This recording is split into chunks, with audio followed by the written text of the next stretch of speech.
তো সকলকে আবার স্বাগত আমাদের চ্যানেলে। আজকের রেসিপি তৈরি করার জন্য আমরা এখানে ব্রকলি নিয়ে নিয়েছি। ব্রকলিগুলোকে আমরা ছোট ছোট করে কেটে নিয়েছি প্রথমে। এরপর আমরা এর মধ্যে দিয়েছি ডিম,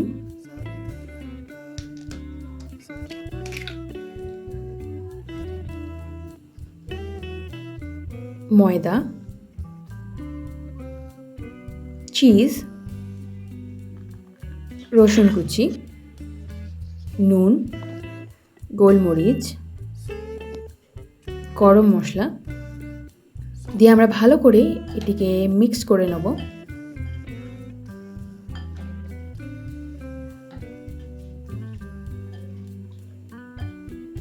তো আমরা এটা কিছুক্ষণের জন্য রেখে দেব। এরপর এর মধ্যে আমরা দেব চালের গুঁড়ি, যাতে এটি একটু ক্রাঞ্চি টেস্টে হয়।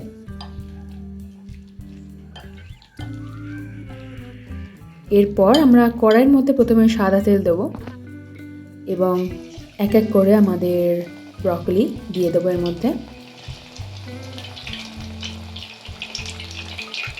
এরপর গোল্ডেন ফ্রাই হয়ে গেলে আমরা এটিকে উল্টে নেব।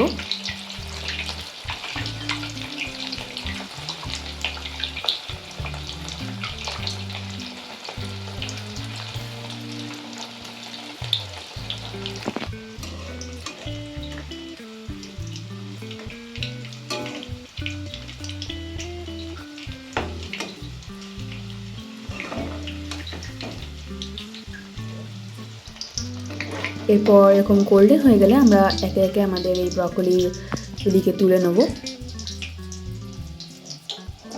তো আপনারা এটি সসের সাথে অবশ্যই বাড়িতে ট্রাই করবেন। তো দেখা হচ্ছে পরের ভিডিওতে।